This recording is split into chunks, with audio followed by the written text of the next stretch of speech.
Yes, in the previous topic we discussed the order of reaction with reference to law of mass action, and now in continuation of that we have to discuss today molecularity. We will also compare order and molecularity of reaction.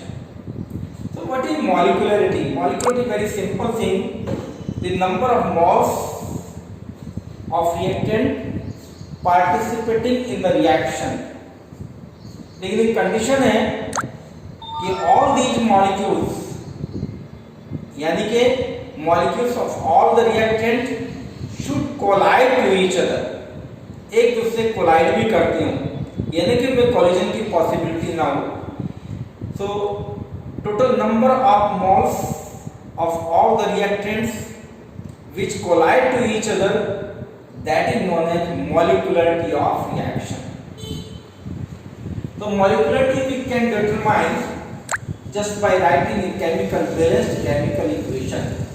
Yes, अगर equation इस तरह की हो जिसमें number of moles बहुत ज्यादा हो तो वहां पे मोलिकुलरिटी हम कैलकुलेट नहीं कर सकते, क्योंकि if there are large number of reactant molecules then there is least possibility of collision between them, यानी कि हर एक मॉलिक्यूल एक दूसरे से कोलाइड करेगा साइमल्टेनियसली, ये पॉसिबिलिटी कम हो जाती है.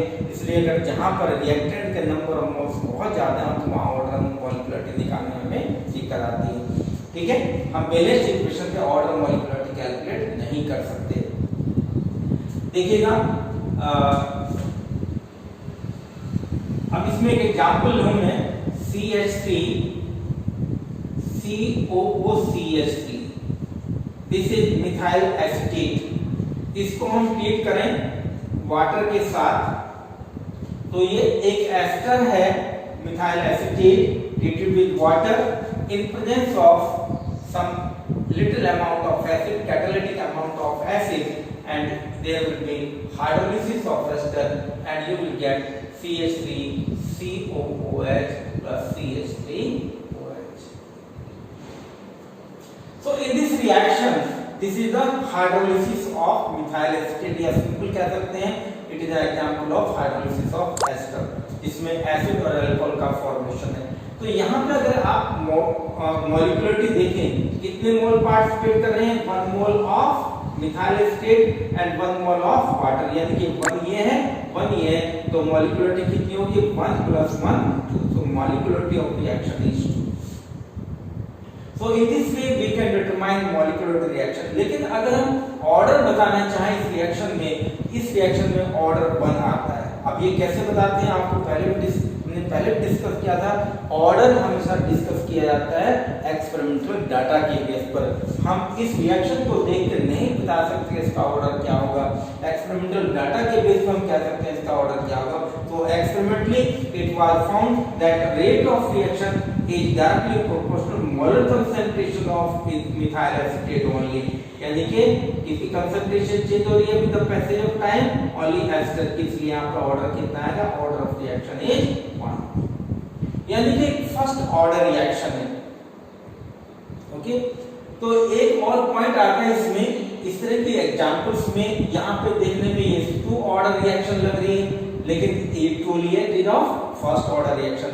इस तरह के रिएक्शन को कहते हैं pseudo reaction. Pseudo reaction PSEUDO pseudo reaction, यानी कि जहां पर देखने में रिएक्शन ऐसे लगती है कि सेकंड ऑर्डर है, लेकिन reaction actually truly of first order reaction, that is known as pseudo reaction. Okay, एक तो और टर्म आई जिसमें रिएक्शन देखने में कुछ और लगे लेकिन प्रैक्टिकली कुछ और हो, तो कहते हैं सीडो रिएक्शन. तो यहाँ पे मैंने बताया मॉलिक्युलरिटी 2 है, ऑर्डर 1 है, ये सीडो रिएक्शन. इस तरह से एक एग्जांपल और ले सकते हैं, C12H22O11 plus H2O, ये हाइड्रोलिसिस ऑफ सुक्रोज है. It will give C6H12O6 plus C6H12O6. One molecule is glucose, other molecule is fructose. Formula same ही है. यहाँ पर भी देखिए, यहाँ पर मॉलिक्युलरिटी देखिए 1 + 1, मॉलिक्युलरिटी कितनी है 2 है, मॉलिक्युलरिटी इज 2. But order is 1। कैसे? R equal to rate constant into mole concentration of sucrose C12H22 O11। यानी कि रेट ऑफ रिएक्शन किसकी कंसंट्रेशन पे डिपेंड करता है? सुक्रोज की कंसंट्रेशन पे डिपेंड करता है, इसलिए यहाँ का ऑर्डर 1 आएगा। This is also second example of sucrose reaction. तो this was order and molecularity. अब ये क्वेश्चन आता है कि अगर हम एक कॉम्प्लेक्स रिएक्शन लेते हैं तो उसमें ऑर्डर और मॉलिक्यूलरिटी को हम कैसे डिटरमाइन करेंगे इन ए कॉम्प्लेक्स रिएक्शन। हम ये पहले ऑर्डर के लिए भी कॉम्प्लेक्स रिएक्शन में डिस्कस नहीं किया पहले। इन ए कॉम्प्लेक्स रिएक्शन ऑर्डर क्या होगा और मॉलिक्यूलरिटी क्या होगा। पहले तो आप ये अंडरस्टैंड करिए एक कॉम्प्लेक्स रिएक्शन होती ही क्या है। एक कॉम्प्लेक्स रिएक्शन दो तरह की रिएक्शन है ब्रॉडली अगर हम पे बात करें। एक सिंपल रिएक्शन जिसको हम एलिमेंट्री रिएक्शन भी कह सकते हैं। सेकंड कैटेगरी है कॉम्प्लेक्स रिएक्शन। जो रिएक्शन सिंपल एक ही स्टेप में पूरी हो जाती है उनको कहते हैं एलिमेंट्री रिएक्शन या सिंपल रिएक्शन।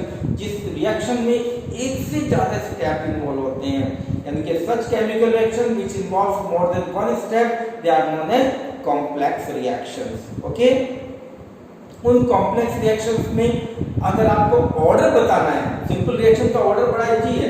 सिंपल रिएक्शन में जो ऑर्डर होगा वही मॉलिक्यूलरिटी होगी, ठीक है ना। लेकिन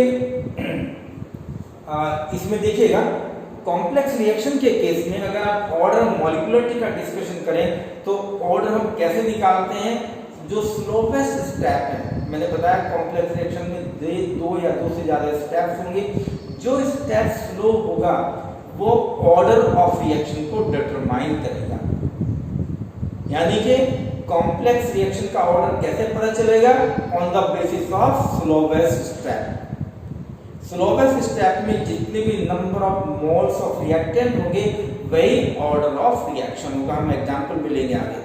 लेकिन मॉलिक्यूलरिटी कैसे बताएंगे कॉम्प्लेक्स रिएक्शन की? तो कॉम्प्लेक्स रिएक्शन की कोई मॉलिक्यूलरिटी सिग्निफिकेंट नहीं है। हर एक स्टेप की अपनी अलग अलग मॉलिक्यूलरिटी होगी। Overall molecularity of a complex reaction is not significant. Okay, so complex reaction किसको कहा है? मैं रिपीट कर रहा हूं, जो ऐसे रिएक्शन जिसमें दो या दो से ज्यादा स्टेप्स इन्वॉल्व उनको कहते हैं कॉम्प्लेक्स रिएक्शन। और सिंपल रिएक्शन कौन सी होगी? जो एक ही स्टेप में पूरे उनको कहते हैं सिंपल रिएक्शन। कॉम्प्लेक्स रिएक्शन का ऑर्डर किस बात पर डिपेंड करेगा? वो स्लोवेस्ट स्टेप पर डिपेंड करेगा। स्लोवेस्ट स्टेप में जितने भी number of moles of reactant है वही उसका ऑर्डर होगा। लेकिन कॉम्प्लेक्स रिएक्शन की मॉलिक्यूलरिटी को हम डिसाइड नहीं कर सकते। हर एक स्टेप की अपनी अलग अलग मॉलिक्यूलरिटी होती है। हर एक स्टेप की मॉलिक्यूलरिटी अपने अपने आप में सिग्निफिकेंट है, लेकिन ओवरऑल मॉलिक्यूलरिटी हम डिसाइड नहीं कर सकते। Okay, this was about the complex reaction. एक एग्जांपल अब मैं लेता हूं। चलो हाँ बच्चों देखिए, ये एक मैंने एग्जांपल दिया है कॉम्प्लेक्स रिएक्शन का। रिएक्शन दो स्टेप में पूरी होगी। रिएक्शन है 2N2O5 2 dinitrogen pentoxide decompose into nitrogen dioxide या नाइट्रोजन पेरोक्साइड एंड ऑक्सीजन। ये बैलेंस्ड इक्वेशन है। इस रिएक्शन को हम कंप्लीट करेंगे दो स्टेप में।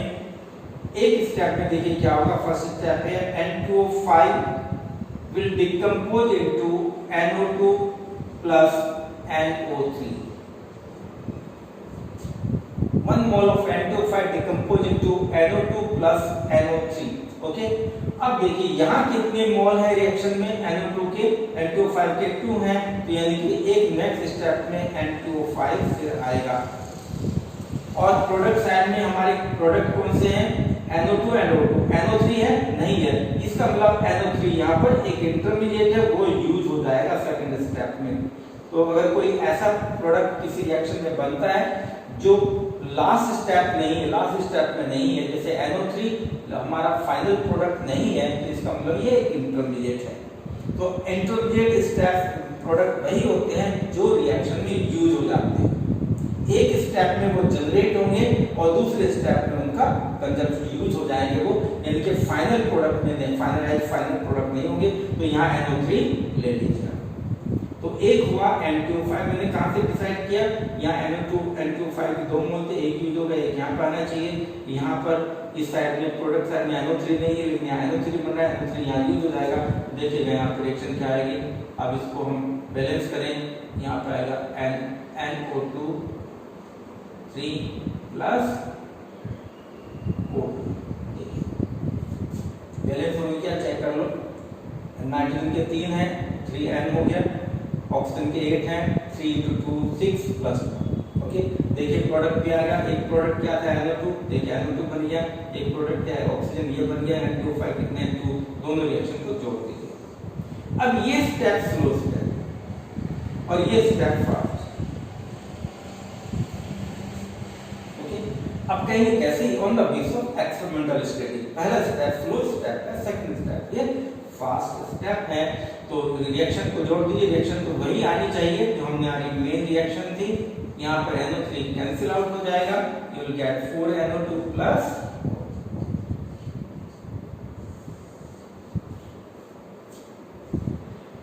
So in this reaction, slow step is this one. First step is slow step, so this is known as rate determining step. ये slow step है, रेट डिटरमिनिंग स्टेप है। क्योंकि अब इसको रेट डिटरमिनिंग स्टेप भी क्यों कहते हैं, कई बार पूछ ले रेट डिटरमिनिंग स्टेप क्यों कहते हैं हम इसको स्लो स्टेप को, क्योंकि एक स्टेप में जब ये NO3 का फॉर्मेशन होगा और ये NO3 आगे कहीं यूज होगा तभी रिएक्शन आगे प्रोसीड करेगी। ओके, यानी कि नेक्स्ट स्टेप तब होगा जब स्लो स्टेप ये स्टेप कंप्लीट हो जाएगा। इसका मतलब अगर ये स्टेप जितना ज्यादा स्लो होगा, रेट ऑफ रिएक्शन उतना ही ज्यादा स्लो हो जाएगा। क्यों, ये जो प्रोडक्ट इसमें बन रहा है स्लो स्टेप में वो आगे यूज होगा। आगे यूज तभी होगा जब इसका फॉर्मेशन होगा।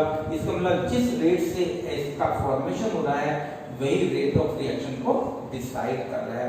तो slowest step is determining the is called rate determining step.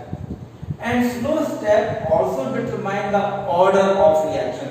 तो यहाँ ऑर्डर ऑफ रिएक्शन क्या हो जाएगा, R = K molar concentration of N2O5. This is the order of reaction. So मैंने बताया कि order of reaction डिपेंड करता है स्लो स्टेप पे, और स्लो स्टेप पे कितने मोल यूज हो रहे हैं, N2O5 के 1 मोल यूज हो रहा है, इसलिए order of reaction is 1. This is the first order reaction. देखने में लग रहा है कि यहाँ पे 2 मोल्स यूज हो रहे हैं, ये सेकंड ऑर्डर रिएक्शन होना चाहिए, लेकिन प्रैक्टिकली ये फर्स्ट ऑर्डर रिएक्शन है, जो कि स्लो स्टेप में 1 मोल N2O5 का यूज हो रहा है, इसलिए यहाँ पर यही ऑर्डर ऑफ रिएक्शन को डिसाइड करेगा। It is first order reaction. और जो स्टेप आपको ऑर्डर बताएगा वही उसको कहते हैं रेट लॉ इक्वेशन। तो इसी इक्वेशन को रेट लॉ इक्वेशन भी कह सकते हैं। ओके, तो कई बार क्वेश्चन ऐसा आता है, आपको कोई रिएक्शन दे देंगे, उसको कहेंगे उसका मैकेनिज्म बताइए।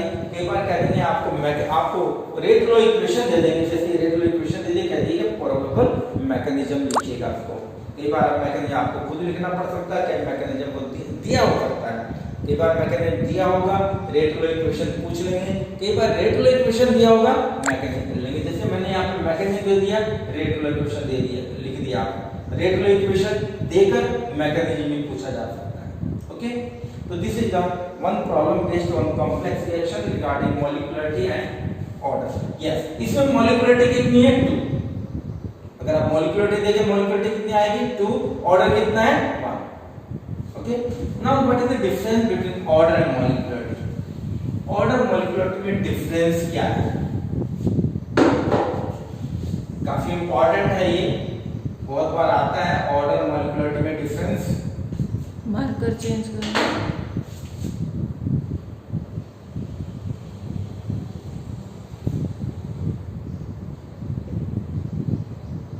पहले डिफरेंस को डेफिनेशन से ले लीजिए। ऑर्डर क्या है, sum of concentration terms of reactants determining the rate of reaction.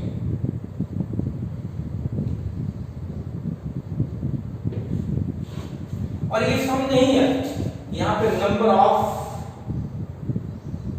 moles of reactant participating in the equation, balanced equation, ठीक है। लेकिन provided there should be simultaneous collision between the molecules, लेकिन ये होना चाहिए simultaneous collision होना चाहिए, collision between the molecules,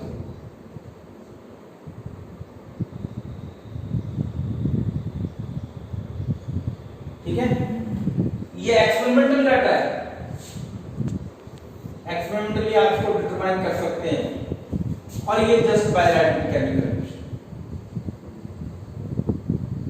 just by balanced equation, आप बैलेंस्ड इक्वेशन से बता सकते हो। इसको एक्सपेरिमेंटली पता करना पड़ेगा। ऑर्डर में भी 0, 1, 2, 3 और फ्रैक्शन। देखिए ऑर्डर 0 ऑर्डर भी हो सकता है, फ्रैक्शनल वैल्यू हो सकती है 1, 2, 3 कुछ भी हो सकता है, जबकि यहाँ पे मॉलिक्युलरिटी ऑलवेज होल नंबर, मॉलिक्युलरिटी हमेशा एक होल नंबर होगा, 1 होगी, 2 होगी, 3 होगी, इस तरह। In complex reaction slow step determine order of reaction. यहां पे कहिएगा नॉट सिग्निफिकेंट, ये सिग्निफिकेंट नहीं, कॉम्प्लेक्स रिएक्शन नहीं, कॉम्प्लेक्स रिएक्शन मॉलिक्यूलर सिग्निफिकेंट नहीं है, लेकिन यहां पर एक स्टेप है। और क्या दे सकते हैं यहां पर, डेफिनेशन होगी, एक्सपेरिमेंट डाटा हो गया, फ्रैक्शनल वैल्यू होगी, complex reaction slow step determine करता है, इसमें significant होती है। बस ये these are the main points of difference between order and molecularity of reaction. Okay, now बस करो आज। चलिए स्टूडेंट्स, फिर हम कल नेक्स्ट टॉपिक में कुछ प्रॉब्लम्स लेंगे। पहले तो ऑर्डर ऑफ रिएक्शन पे बेस्ड कुछ प्रॉब्लम डिस्कस करेंगे, फिर हम आगे चलेंगे how to determine the order of reaction. Okay, order reaction कैसे डिटरमाइन करेंगे। ओके, चलिए, थैंक यू।